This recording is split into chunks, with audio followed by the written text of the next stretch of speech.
My father-in-law changed his will the day before he died, and now I understand why everyone tried to keep me away from the reading. I should have known something was wrong when my husband Cassander started acting strange the week before his father died. Bartholomew had been battling cancer for months, and we all knew the end was coming. But suddenly, Cassander was having hushed phone calls with his sister Delphine and stepping outside whenever I walked into the room. Family business, he'd mutter when I asked what was going on. The night before Bartholomew passed, I woke up to find Cassander's side of the bed empty. I found him in the kitchen at 2 a.m. staring at his phone with hollow eyes. Everything okay? I asked. He nearly jumped out of his skin. Dad's lawyer called, he said, not meeting my eyes. Some last-minute paperwork. I should have pressed him for details. Should have demanded to know why paperwork couldn't wait until morning. But I was exhausted from months of hospital visits and managing the family business while everyone else fell apart. When Bartholomew died the next morning, the whole family gathered at the estate. That's when the weird behavior really started. Delphine kept steering me away from family conversations. Cassander's brother Lysander would stop talking whenever I entered a room. Even their mother, usually warm toward me, seemed distant and kept avoiding eye contact. Maybe you should skip the will reading, Cassander suggested gently. It's going to be boring legal stuff anyway. You've been through so much stress lately. I'm part of this family too, I reminded him. I want to be there for whatever happens. The look that passed between him and Delphine should have been my first real warning. It was the kind of look people share when they're keeping a secret from someone standing right in front of them. The reading was scheduled for the following Tuesday at Bartholomew's attorney's office. I'd been to plenty of family meetings there over the years. Bartholomew often included me in business discussions, saying I had a good head for numbers and a fresh perspective. That morning, Cassander tried one more time to convince me to stay home. Are you sure you want to come?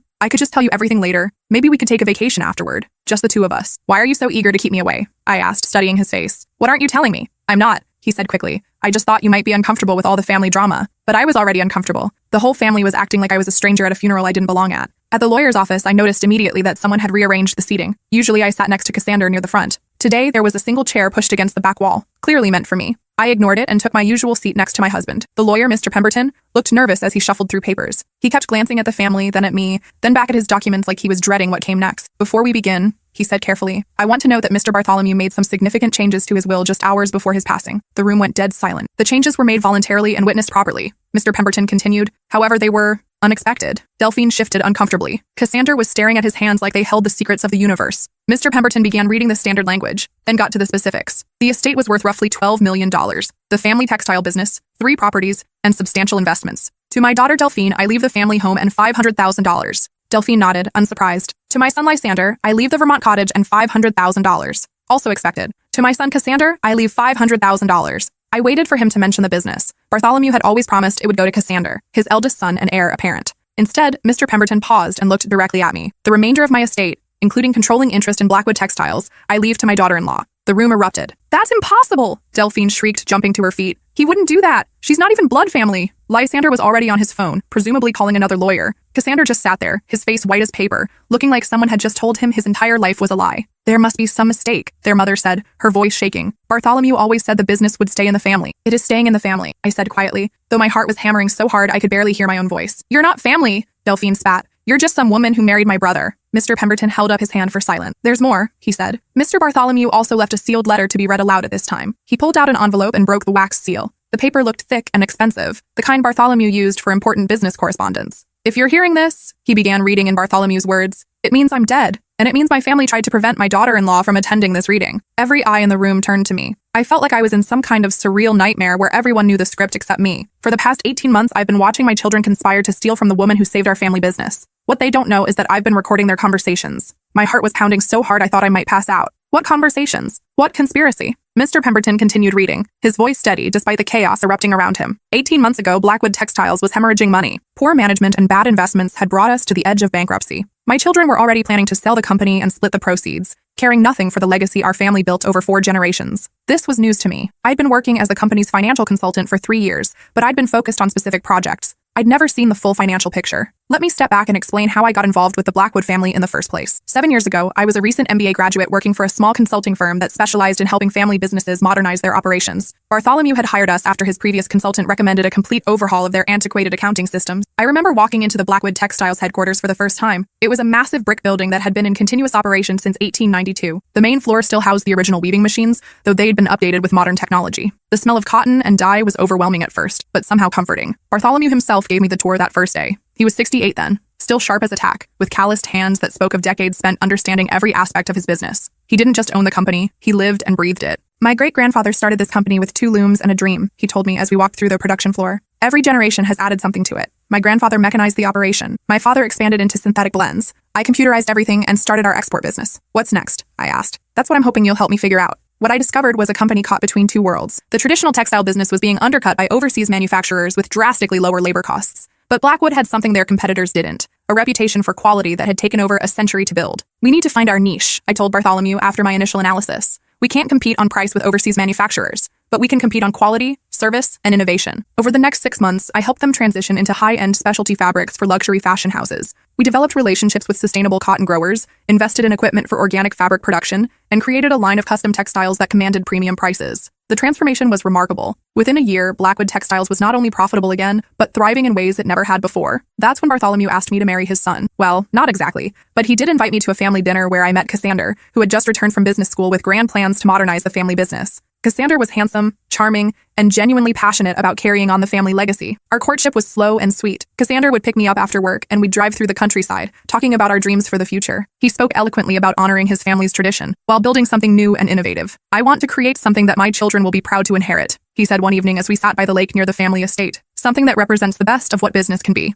I fell in love not just with Cassander, but with his vision of what we could build together. When we married 2 years later, Bartholomew walked me down the aisle. My own father had died when I was in college, and having Bartholomew step into that role meant everything to me. You're not gaining a daughter-in-law, he told the wedding guests during his toast. You're gaining a daughter, and this family is gaining someone who understands what it means to build something that lasts. For the first few years of our marriage, everything seemed perfect. I continued working with the company as a consultant, gradually taking on more responsibility as Bartholomew began to trust my judgment. Cassander worked in sales and marketing, developing new client relationships and expanding our market reach. Delphine managed the company's human resources and employee relations. She was 5 years older than Cassander, had never married, and seemed to view the family business as her primary identity. Lysander, the youngest at 3 years younger than Cassander, oversaw production and quality control. We were a family business in the truest sense. Everyone had a role, everyone contributed, and everyone shared in the success. Or so I thought. It was my daughter-in-law who discovered the embezzlement scheme that was bleeding us dry. Mr. Pemberton continued reading from Bartholomew's letter. She brought me evidence that my trusted CFO had been systematically stealing from us for years, using a complex system of fake vendors and inflated invoices. When she presented her findings, I asked her to help restructure our finances and rebuild what we'd lost. I remembered that discovery vividly. It was a Thursday afternoon in March, about 18 months before Bartholomew's death. I'd been reviewing the accounts payable records as part of a routine efficiency analysis when I noticed some irregularities. Several vendors were billing us for services that seemed unnecessary or overpriced. When I dug deeper, I found invoices for equipment maintenance on machines we'd sold years ago, consulting fees for projects that had never been approved, and supply purchases that never appeared in our inventory. At first, I thought it was just poor record keeping, but the more I investigated, the more systematic the fraud appeared. The CFO, Gregory Thornfield, had been with the company for 15 years. Everyone trusted him completely. He handled all the financial operations while Bartholomew focused on sales and production. The family had given him increasing autonomy over the years, grateful to have someone they could rely on for the complicated financial aspects of running a business. What I discovered was that Gregory had been creating fake vendor accounts, submitting false invoices, and then transferring the payments to accounts he controlled. He'd stolen nearly $800,000 over 5 years, timing his thefts to coincide with busy periods when they were less likely to be noticed. When I brought my findings to Bartholomew, his first reaction was disbelief. Gregory's been like family to us, he said. He's godfather to Lysander's children. I know, I said. I hope I'm wrong, but these numbers don't lie. We spent 3 days going through every transaction I'd flagged. The evidence was overwhelming. Gregory had betrayed the trust of a family that had treated him like a brother. What do we do now? Bartholomew asked when we'd finished our review. We fire him, recover what we can, and file criminal charges, I said. Will that destroy the company? It might, I admitted, depending on how much damage has been done and whether we can recover the stolen money. That's when Bartholomew asked me to become more than just a consultant. I need someone I can trust completely, he said. Someone who sees the big picture and isn't afraid to make hard decisions. Will you help me rebuild this company? I should have realized then that this decision would eventually put me at odds with his children. They'd grown up expecting to inherit leadership roles in the family business. Having their father turn to an outsider, even one who'd married into the family, must have felt like a betrayal of their birthright. But at the time, all I could think about was saving the company that had become such an important part of my life. Over the next year, she worked tirelessly to save our company. Mr. Pemberton continued reading. She renegotiated our debts, streamlined our operations, and identified new revenue streams that I never would have thought of. She worked 16-hour days, sacrificed her own career opportunities, and turned down lucrative job offers to stay and help us. Because of her efforts, Blackwood Textiles is now more profitable than it's been in a decade. The rebuilding process was exhausting. After Gregory's arrest, we discovered the financial damage was even worse than we'd initially calculated. The company was 3 months away from defaulting on several major loans. Our credit rating had been damaged by late payments that Gregory had been making to cover his tracks. I spent weeks meeting with bank officials, creditors, and suppliers, negotiating payment plans and extensions. I had to convince them that the company was fundamentally sound despite the financial irregularities. Meanwhile, I was completely restructuring our internal financial systems. I implemented new approval processes, audit procedures, and oversight mechanisms to prevent future fraud. I negotiated new supplier contracts, reworked our pricing structure, and identified areas where we could reduce costs without compromising quality. The most challenging part was maintaining employee morale during the crisis. Word of Gregory's embezzlement had leaked throughout the company, and people were worried about job security. I held town hall meetings, explaining the situation honestly while reassuring employees that we were taking steps to ensure the company's survival. During this period, I was essentially working 2 full-time jobs. I was still officially a consultant, but I was making decisions that should have been made by a chief financial officer or chief operating officer. I was at the office from dawn until late at night, sometimes sleeping on the couch in Bartholomew's office when there was too much work to go home. Cassander was supportive during this period, though I sensed some tension that I attributed to stress about the company's survival. He would bring me dinner at the office and listen patiently as I explained the latest crisis or breakthrough. "You're amazing," he would say. "I don't know how you're handling all of this." Looking back, I wonder if he was already starting to resent how much responsibility his father was giving me. But at the time, I interpreted his concern as admiration for my work ethic. The turnaround took about a year. We not only recovered from Gregory's theft, but actually ended up stronger than before. The new financial systems I'd implemented gave us better visibility into our operations. The supplier relationships I'd renegotiated saved us hundreds of thousands of dollars annually. The new client contracts I'd helped secure opened up markets we'd never accessed before. By the time Bartholomew was diagnosed with cancer, Blackwood Textiles was more profitable than it had been in years. What my children don't know is that 6 months ago, they held a meeting at Delphine's house to discuss what they called the problem. Mr. Pemberton continued reading from the letter. The room was dead silent except for the rustling of paper and Delphine's quiet sobbing. The problem, according to my children, was that I trusted my daughter-in-law too much. They were concerned that she would eventually want a larger stake in the business, or that she might try to influence my estate planning. So they devised a plan to protect what they saw as their inheritance. I felt sick to my stomach. The room was spinning slightly, and I gripped the arms of my chair to steady myself. Now I understood why the family dynamics had felt strange during Bartholomew's illness. I'd attributed the tension to grief and stress about his deteriorating health, but apparently, they'd been planning my elimination from the family business. They decided that after my death, they would quietly push her out of the company. Cassander would tell her that the family needed to restructure and that her services were no longer needed. They planned to offer her a small severance package and make it clear that she was not truly part of the family. They discussed ways to make her feel unwelcome and isolated until she chose to leave on her own. I thought about all the subtle changes I'd noticed in recent months. How Delphine had stopped including me in planning meetings, how Lysander had become less collaborative when discussing operational changes, how even Cassander had seemed more distant, though I'd assumed it was because of stress about his father's illness. I'd been so focused on keeping the company running smoothly during Bartholomew's treatment that I hadn't realized his children were systematically excluding me from their plans for the future. I have recordings of this entire conversation, which I've provided to Mr. Pemberton. In these recordings, my children refer to her as the outsider and discuss how to legally exclude her from any inheritance or ongoing role in the company. They talk about her like she's a temporary employee rather than someone who has devoted 3 years of her life to saving what our family built.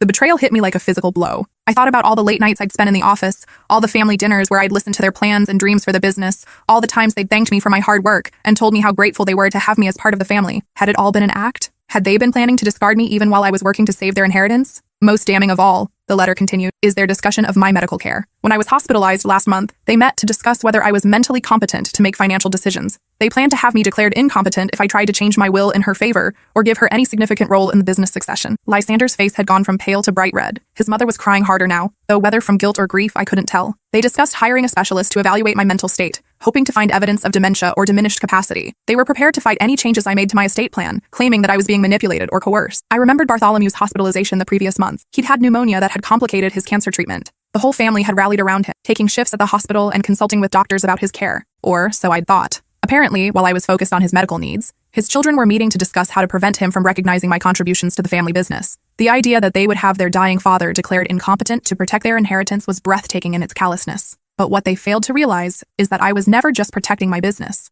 I was protecting the only child who actually cared about preserving what our family built. While my biological children saw dollar signs and personal inheritance, she saw legacy and tradition and the responsibility that comes with carrying on something meaningful. Mr. Pemberton looked up from the letter. The recordings Mr. Bartholomew mentioned are part of his estate files. As per his instructions, copies have been sent to your family's business attorney, your accountant, and your personal attorneys. The implications were staggering. Not only had they planned to betray me, but they'd done it so systematically and callously that Bartholomew felt compelled to secretly document their conspiracy. Delphine was crying harder now, though I suspected it was more about the money than any sense of guilt or remorse. "This is ridiculous," she sobbed. She manipulated him. She probably wrote this letter herself. Dad was sick and confused toward the end. Mr. Pemberton pulled out a thick manila folder. "Actually, Mrs. Blackwood, your father provided quite detailed documentation of his decision-making process, including audio recordings, written correspondence, medical evaluations, and sworn statements from 3 different doctors confirming his mental competency right up until his death." He opened the folder and showed us copies of psychiatric evaluations, handwriting analyses, cognitive assessments, and sworn statements from doctors, nurses, and hospital staff. "Your father was very thorough," Mr. Pemberton said quietly. He anticipated that his family would challenge this will, so he made sure to document his reasoning and mental state extensively. He also had multiple witnesses present when he made these changes, including 2 other attorneys who can testify to his competence. The letter wasn't finished. Mr. Pemberton picked it up again and continued reading. "To my daughter-in-law, you have been more loyal to this family than my own children. You've earned every bit of what I'm leaving you, not through manipulation or scheming, but through honest work and genuine care for our family's legacy. Don't let them guilt you into giving it back. Don't let them convince you that you don't deserve it. Use your inheritance to build something beautiful. Use your power to take care of the people who actually deserve it. And to my biological children, you've shown your true character, and it's deeply disappointing. The recordings I've left behind detail not just your plan to steal from her, but your complete lack of respect for everything I've worked to build. You care more about your inheritance than your integrity. You care more about maintaining your lifestyle than preserving our family's reputation. You've proven that you don't deserve to control the family legacy. Mr. Pemberton set down the letter and pulled out another document. There's one final provision, he said. Mr. Bartholomew has established a trust that will pay each of his biological children $2,000 per month for the rest of their lives, provided they never contest this will, never interfere with the new ownership of Blackwood Textiles, and never publicly disparage their father's final wishes. The room was suffocating with tension. I could hear the tick of the grandfather clock in the corner, the distant sound of traffic outside, and the ragged breathing of people trying to process what they'd just learned. Cassander finally spoke, his voice barely above a whisper. How long have you known about this? He asked me. I didn't know about any of this, I said honestly. I had no idea he was recording you or planning to change his will. I thought I was just helping with the business finances like I always had. But you knew we were having family meetings,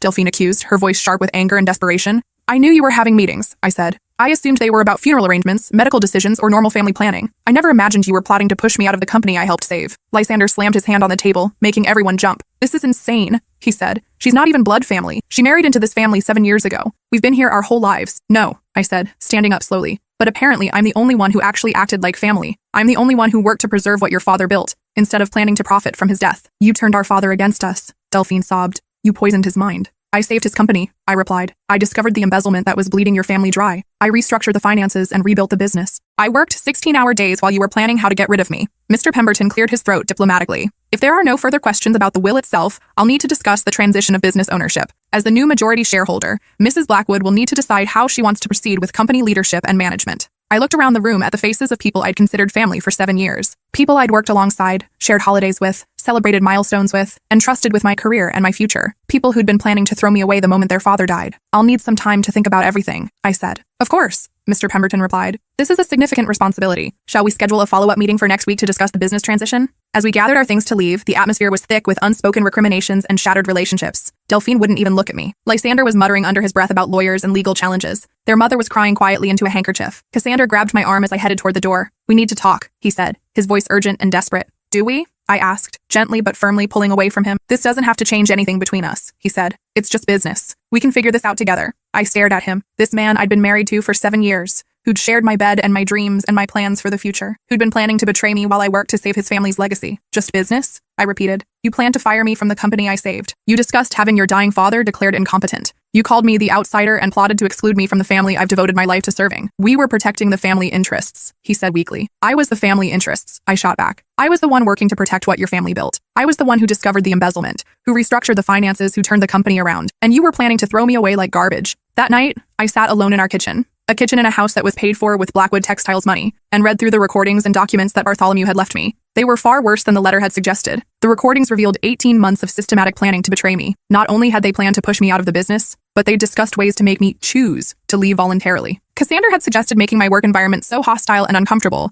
that I'd quit on my own. Delphine had proposed spreading subtle rumors about my competence and reliability to undermine my professional reputation. Lysander had researched ways to challenge any gifts or inheritance their father might leave me, looking for legal loopholes that would allow them to reclaim anything he gave me. In one particularly painful recording, they discussed my personality and character in clinical, dismissive terms. She's always been too ambitious, Delphine said. I think she saw Dad as a way to advance her career. She's useful now, Lysander agreed. But once the crisis is over, we need to get back to normal family management. The problem is that Dad treats her like she's his actual daughter, Cassander said. He includes her in decisions that should be family only. Well, she's not family, Delphine replied. Not really, and we need to make sure she understands that. Most devastating of all was a conversation from just 2 weeks before Bartholomew's death, where they'd discussed my marriage to Cassander. She's only with Cassander for the money anyway, Lysander had said. Once Dad's gone and she's out of the business, she'll probably divorce him and try to take half of whatever he inherits. Good, Delphine had replied. Better to get rid of her now than deal with her long term. She's been way too involved in family business from the beginning. Even Cassander had participated in this conversation. Maybe it would be better if we just ended up divorced, he'd said. Then I wouldn't have to worry about her having any claim to family assets or trying to influence how we run the business. They'd laughed about it. Actually laughed about ending my marriage and destroying my life, but there was more. In another recording, they discussed my professional reputation and how to damage it if I didn't cooperate with their plans. We could spread word that she was the one who missed the embezzlement initially, Cassander suggested, make it seem like she was incompetent or possibly complicit. Or we could say she was having an affair with Gregory, Delphine added. That would explain why she was so involved in the financial details. That's brilliant, Lysander said. It would destroy her credibility and make it impossible for her to work in this industry again. I'd given 7 years of my life to these people. I'd worked tirelessly to save their business, attended every family gathering, supported them through crises, celebrated their successes, and planned my entire future around being part of their legacy. And they'd seen me as a temporary inconvenience to be discarded when it became convenient. But the recordings also revealed something else. Bartholomew had been recording these conversations for months. He'd known exactly what his children were planning, and he'd been documenting their betrayal systematically. In one recording, I heard him talking to someone, probably his lawyer, about his discovery. "I can't believe my own children would plot against someone who saved our family business," Bartholomew said. "She's been more loyal to this family than they have." "What do you want to do about it?" the other voice asked. "I want to make sure she's protected," Bartholomew replied. "I want to make sure that the person who actually deserves to inherit this legacy gets the chance to preserve it." "Are you sure about this? It's going to tear your family apart." "My children have already torn this family apart," Bartholomew said sadly. "I'm just making sure the right person gets to put it back together." The next morning, I called Mr. Pemberton. "I've made my decision about the company," I told him. "What would you like to do?" "I want to fire all 3 of them," I said. "Immediately. I want them removed from any management positions, stripped of any company credit cards or access, and banned from company property." "That's certainly within your rights as majority owner," he replied carefully. "Though I should mention that their father did leave provisions for their monthly stipends, which might complicate. Those stipends were contingent on them not contesting the will or interfering with my ownership," I reminded him. "But they didn't say anything about me choosing not to work with people who planned to systematically betray me." "Very true," he said. "Shall I prepare the termination paperwork?" "Yes, and I want to buy out their minority shares in the company completely. I'll pay fair market value, but I want them to have no ownership stake whatsoever. I want complete control. I'll have the business valued by an independent appraiser and make them a fair offer," he said. "One more thing," I added. "I want to change the company name. Blackwood Textiles is going to become something new, something that represents what I want to build going forward." "What did you have in mind?" "Heritage Textiles," I said. "Because I'm going to honor the real heritage of this company, the values of hard work, integrity, and loyalty that built it in the first place." The next few weeks were a whirlwind of legal proceedings and business transitions. The family initially tried to challenge the will, but their lawyers quickly advised them that Bartholomew's documentation was too thorough to contest successfully. Delphine hired her own attorney and threatened to sue me personally for manipulating their father, but her lawyer dropped the case after reviewing the recordings. Apparently, it's hard to claim manipulation when there's audio evidence of you plotting to betray someone. Lysander tried to rally the company employees against me, spreading rumors that I'd somehow coerced Bartholomew into changing his will. But most of the employees had worked with me during the financial crisis and knew exactly how much I'd contributed to the company's survival. Cassander's reaction was the most painful. He alternated between pleading with me to be reasonable and accusing me of manipulating his dying father. He couldn't seem to understand that I'd had no knowledge of Bartholomew's plans. "You must have known," he insisted during one of our last conversations as a married couple. "You must have suspected something." "I suspected that your family was acting strangely," I replied. "I thought it was grief. I never imagined you were plotting to betray me." "We weren't betraying you," he said. "We were protecting the family business." "From me?" I asked. "From the person who saved it?" He didn't have an answer for that. 2 weeks later, I held my first board meeting as sole owner of what was now officially Heritage Textiles. I'd kept all the employees who'd actually worked to build the company's success, but I'd brought in new senior leadership, people who shared my vision for ethical business practices and sustainable growth. The announcement of the ownership change and rebranding made the local business news. The article focused on my plans to expand the company's sustainable fabric lines and my commitment to maintaining local manufacturing jobs. The reporter asked about the circumstances of my inheritance. "Mr. Bartholomew believed in rewarding loyalty and hard work," I said carefully. "He wanted to ensure that the company would be led by someone who understood his values and vision for the future." I didn't mention the recordings or the family conspiracy. Some things were too painful and too personal to share with the public. The week after the news article appeared, Cassander moved out of our house. "I can't live with someone who destroyed my family," he said as he packed his clothes. "I didn't destroy your family," I replied calmly, sitting on our bed watching him stuff shirts into suitcases. "I just refuse to let your family destroy me." He paused in his packing and turned to face me. "Dad really manipulated you, you know. He turned you against us. He made you think we were plotting against you when we were just trying to protect the business." I pulled out the folder of recordings and documents. "Would you like me to play the part where you discussed making my work environment so hostile that I'd quit?" I asked. "Or maybe the part where you said our marriage should probably end anyway so you wouldn't have to worry about me having any claim to family assets?" His face crumbled. "You weren't supposed to hear that." "No," I agreed. "I was supposed to be quietly pushed out and then discarded, never knowing what you really thought of me. I was supposed to spend the rest of my life wondering what I did wrong, why the family I'd worked so hard to serve suddenly didn't want me anymore." He sat down heavily on the edge of the bed. "It wasn't personal," he said. "It was just business." "It was my life," I said. "My career, my marriage, my future. How is that not personal?" "We would have taken care of you," he insisted. "We would have given you a good severance package." "You would have thrown me away like an old employee," I corrected. "After I saved your family's business and devoted years of my life to building something I thought we'd share?" He didn't have an answer for that. The divorce proceedings were surprisingly straightforward. Since I now owned the business that represented most of our shared assets, and since Cassander clearly wanted nothing to do with me anymore, we were able to reach a settlement quickly. I kept the house and the business. He took his personal belongings and moved back in with his mother. The irony wasn't lost on me. The son who'd been expecting to inherit a business empire was now living in his childhood bedroom. 6 months later, Heritage Textiles had its most profitable quarter in company history. I'd expanded our sustainable fabric lines, landed 3 major contracts with eco-conscious fashion brands, and opened a new production line focused on organic cotton blends. The success didn't happen by accident. I'd learned from the financial crisis that a business needs diversified revenue streams and strong relationships with multiple suppliers and customers. I'd also learned that treating employees well leads to better productivity and lower turnover. I implemented profit-sharing programs, improved healthcare benefits, and created clear advancement paths for workers who wanted to develop new skills. The company culture began to reflect my values rather than the traditional hierarchical approach that had characterized the Blackwood era. The day our success story appeared in the regional business journal, I got a call from Delphine. "I hope you're happy," she said, her voice dripping with bitterness. "You've torn apart a family that welcomed you and treated you like a daughter for years." "No," I corrected her. "I just refused to let a family that planned to discard me follow through on their plan. We would have taken care of you," she insisted, echoing what Cassandra had said. "We're not monsters. Like you took care of your father when you discussed having him declared incompetent?" I asked. "Like you were taking care of me when you planned to make my work environment so hostile that I'd quit?" The line went quiet for a moment. "He left those recordings to make sure I knew the truth," I continued. "The truth that I was never really family to you. I was just useful until I wasn't." "You're making a mistake," she said. "Family business should stay in the family." "It is staying in the family," I said. "It's staying with the person who actually treated it like family." But Delphine's call made me realize that the family's resentment wasn't going away. Over the following months, I heard rumors that they were still trying to undermine my reputation in the business community. Lysander was apparently telling people that I'd seduced their father into changing his will. Cassandra was spreading stories about my ruthless ambition and how I'd manipulated a dying man. The rumors didn't gain much traction because too many people had witnessed my work during the financial crisis. But they were still hurtful, especially coming from people I'd once considered family. I decided to fight back in the most effective way possible, by building something so successful and ethical that it would speak for itself. A year after Bartholomew's death, Heritage Textiles was featured on the cover of Sustainable Business magazine. The article detailed our innovative approach to eco-friendly manufacturing and our partnerships with fair trade suppliers around the world. More importantly, it told the story of how the company had been transformed from a traditional family business into a model of sustainable capitalism. Heritage Textiles proves that companies can be profitable while doing good for the environment and their communities. The article concluded, "Under new leadership, this century-old business has found new life and purpose." That same week, I received a handwritten letter from Bartholomew's estate attorney. Inside was a note that Bartholomew had written, but instructed to be delivered exactly 1 year after his death. "By now, you know the truth about my children's character," it read in his familiar handwriting. "I hope you've used your inheritance wisely, and I hope you understand that I didn't leave you that money in that business to punish them. I left it to reward you. You saved more than just my business when you discovered that embezzlement and helped me rebuild. You saved my family's legacy by proving that honor and loyalty and genuine care still exist in this world. My biological children learned to see the business as their right, their guaranteed inheritance. They never learned to see it as their responsibility. You understood from the beginning that legacy isn't about what you're given,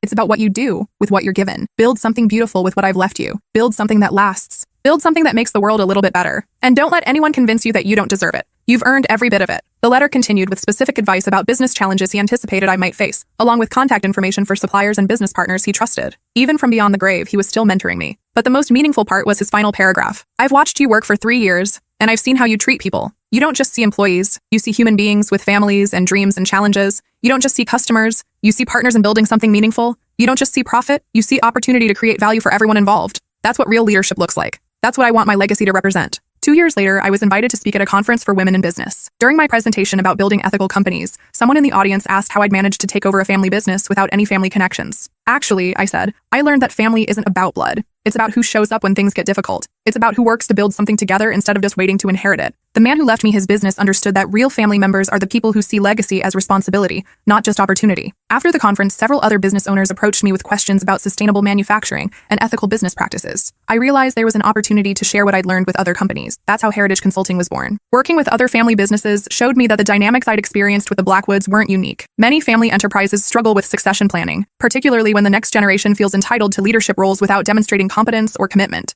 I developed a consulting practice focused on helping family businesses create merit-based succession plans and build cultures of accountability and ethical behavior. The work was deeply satisfying because it allowed me to help other families avoid the kind of destructive conflicts that had torn apart the Blackwoods. 3 years after Bartholomew's death, Heritage Textiles employed over 500 people across 2 manufacturing facilities. We'd become a leading supplier of sustainable fabrics to major fashion brands, and our ethical manufacturing practices had earned recognition from environmental organizations, but the personal cost had been significant. I'd lost a husband, a family, and the relationships I'd thought would last a lifetime. Still, I'd gained something more valuable, the knowledge that I could build something meaningful on my own term. The lawsuit came in year 4. Despite the ironclad nature of Bartholomew's will and the devastating evidence of their conspiracy, Cassandra and his siblings decided to challenge my ownership of the company. Their new legal strategy was to claim that I'd exercised undue influence over their father during his illness. They argued that I'd isolated him from his family and manipulated him into changing his will. It was a desperate move, but it tied up company assets and created uncertainty about the future of Heritage Textiles. The legal battle lasted 8 months. During that time, I had to provide detailed testimony about my relationship with Bartholomew, my role in saving the company, and my knowledge of his final wishes. The Blackwood siblings' attorneys tried to paint me as a calculating manipulator who'd seduced an elderly man into disinheriting his children. They questioned every conversation I'd had with Bartholomew, every business decision we'd made together, and every moment I'd spent alone with him during his illness. It was emotionally exhausting to have my motives questioned and my integrity attacked by people who'd once claimed to love me as family. But the evidence was overwhelming in my favor. The recordings of their conspiracy, the documentation of my contributions to the company, and the testimony of medical professionals who'd witnessed Bartholomew's mental competence throughout his illness all supported his final wishes. The case was ultimately dismissed with prejudice, meaning the Blackwoods could never again challenge the will on these grounds. The judge's final comments were particularly satisfying. The evidence shows clearly that Mr. Bartholomew made his final decisions with full mental capacity, based on years of observing the conduct and character of all parties involved. His choice to leave his business to someone who had demonstrated loyalty, competence, and genuine care for his legacy was entirely rational and well documented. The court finds no evidence of undue influence or manipulation. To the contrary, the evidence suggests that Mr. Bartholomew was protecting his legacy from individuals who had demonstrated questionable judgment and priorities. After the lawsuit was dismissed,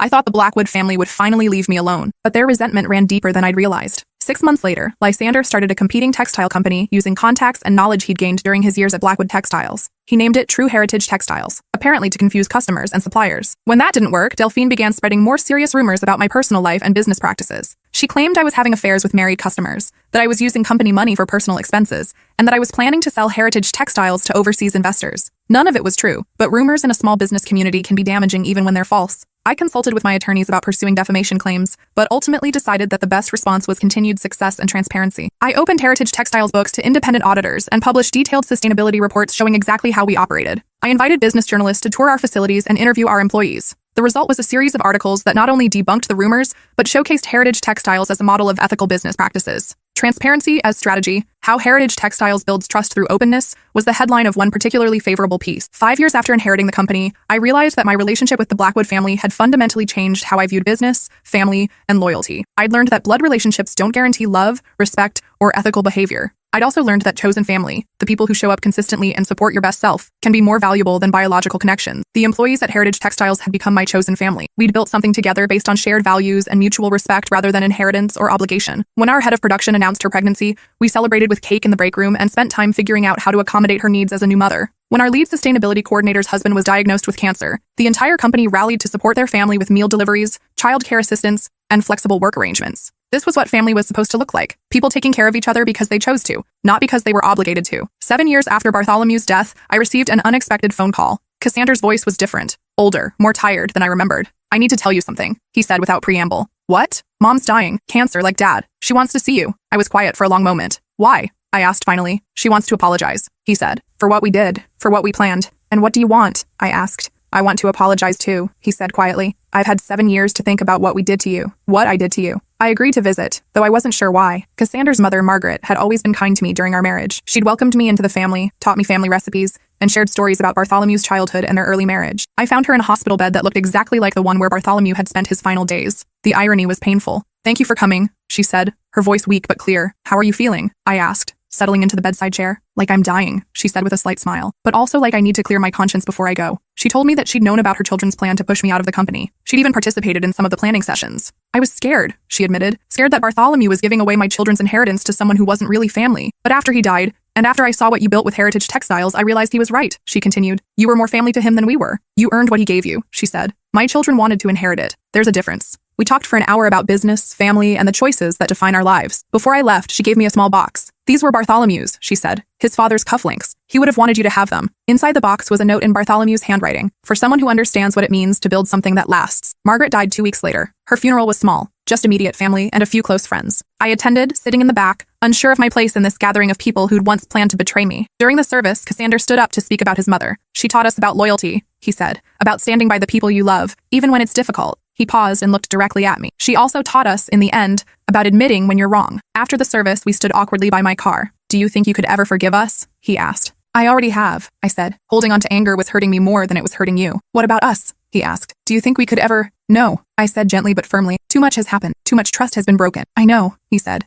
"I just had to ask." As I drove away from the cemetery, I thought about forgiveness and fresh starts and the complexity of human relationships. I'd forgiven the Blackwood family for their betrayal, but that didn't mean I was willing to risk being hurt by them again. Some relationships can be repaired. Others are too damaged to rebuild. The key is knowing the difference. 10 years after Bartholomew's death, Heritage Textiles had become one of the most respected textile companies in the region. We employed over 800 people, operated 3 manufacturing facilities, and had achieved B Corporation certification for our commitment to social and environmental responsibility. I'd also married again, to Dr. Marcus Okafor, a hospital administrator I'd met during one of Margaret's treatments. Marcus understood my commitment to building ethical businesses and supported my work without trying to control or change it. Our wedding was small and joyful, filled with the chosen family I built over the years. employees who'd become friends, business partners who'd become mentors, and community members who'd supported Heritage Textiles' growth. Bartholomew would have been proud. At the reception, I gave a toast that summarized what I'd learned from the most difficult decade of my life. I've learned that inheritance isn't just about money or property, I said. The most valuable inheritance is the example of how to live with integrity, how to treat people with respect, and how to build something meaningful that outlasts your own life. Bartholomew Blackwood left me more than a business. He left me a blueprint for how to lead with honor. And all of you, my chosen family, have helped me understand that the best legacy is the one you build together with people who share your values. I'm sitting in my office now, looking out at the production floor where hundreds of people work to create sustainable textiles for customers around the world. Heritage Textiles is planning to open our first international facility next year, and we're developing new partnerships with artisan cooperatives in developing countries. Sometimes visitors ask me about the name change from Blackwood Textiles to Heritage Textiles. Heritage is about honoring the best of what came before while building something new, I tell them. It's about understanding that tradition isn't just about preserving the past. It's about preserving the values that make the past worth honoring. I never mention the family betrayal, the conspiracy, or the legal battles. Some stories are too personal to share with strangers. But sometimes, when I'm mentoring young entrepreneurs or advising family businesses, I share the most important lesson I learned. Don't assume that family relationships guarantee loyalty, and don't assume that loyal people can't become family. The people who show up consistently, who support your best self, and who share your commitment to building something meaningful, those are your real family, regardless of blood or marriage or legal documents. Last month, I received a letter from a business school student who was writing her thesis about family business succession planning. She'd heard about the transition from Blackwood to Heritage Textiles and wanted to understand how leadership changes can revitalize struggling companies. I agreed to be interviewed, though I focused on the business aspects rather than the personal drama. What advice would you give to family businesses struggling with succession planning? She asked. Merit should matter more than birthright, I said. The person who's most qualified to lead should lead, regardless of their last name or their relationship to the current owner. How do you identify the right successor? Look for someone who sees the business as a responsibility, not just an opportunity. Someone who's willing to work for the privilege of leadership rather than simply expecting it. What about family dynamics? How do you handle relatives who feel entitled to leadership roles? Sometimes protecting a family legacy means protecting it from family members who would damage it, I said carefully. The student published her thesis 6 months later. It became required reading in several business school programs, and I started receiving speaking requests from universities and business organizations. I realized I had something valuable to share, a perspective on leadership, loyalty, and the true meaning of family that could only come from someone who'd lost one family and built another. The speaking engagements led to consulting opportunities, which led to writing a book about ethical leadership in family businesses. Heritage Leadership, Building Business Legacies. That last was published 3 years ago and became a bestseller in the business category. The book tells the story of how companies can transition from traditional family ownership to merit-based leadership while preserving their core values and culture. I used Heritage Textiles as a case study, though I changed the names and some details to protect the privacy of people involved. The book's success opened doors I'd never expected. I was invited to join corporate boards, speak at international conferences, and advise government agencies on small business development. But the most meaningful recognition came from an unexpected source. Last year, the Regional Business Association created the Bartholomew Blackwood Award for Ethical Leadership. It's given annually to a business leader who demonstrates integrity, loyalty, and commitment to building sustainable enterprises. I was the first recipient. During the award ceremony, I wore Bartholomew's father's cufflinks, the ones Margaret had given me before she died. In my acceptance speech, I talked about the difference between inheriting a legacy and earning one. Bartholomew Blackwood understood that true legacy isn't about what you leave behind, I said. It's about what you inspire others to build. He gave me the opportunity to prove that loyalty and competence matter more than bloodlines. He trusted me to preserve what was best about his family's heritage while building something new and better. I hope that everyone who receives this award in the future will remember that the greatest honor isn't being chosen, it's being worthy of the choice. After the ceremony, several people approached me with their own stories of family business conflicts and succession challenges. I realized that my experience with the Blackwood family had given me insights that could help other people navigate similar situations. That's why I'm telling this story now. Not for revenge or vindication, those feelings faded years ago, but because there are other people out there who are working to build something meaningful, only to discover that the people they trusted most are planning to betray them. There are people who are giving their best efforts to preserve family legacies, only to be seen as outsiders who don't deserve what they've helped create. There are people who are struggling to understand the difference between earned trust and inherited privilege. If you're one of those people, I want you to know, you don't have to accept betrayal as inevitable. You don't have to settle for being undervalued by people who should appreciate your contributions. You don't have to choose between your integrity and your security. Sometimes the family you choose is more valuable than the family you're born into. Sometimes the best revenge is building something so beautiful and meaningful that it speaks for itself. Sometimes the people who try to destroy you end up giving you exactly what you need to become who you were meant to be. Bartholomew Blackwood changed his will the day before he died because he understood something his biological children never learned. Legacy isn't about blood, it's about character. Inheritance isn't about entitlement. It's about responsibility. Family isn't about shared DNA. It's about shared values. And sometimes the person who deserves to carry on your life's work is the one who earned it rather than the one who expected it.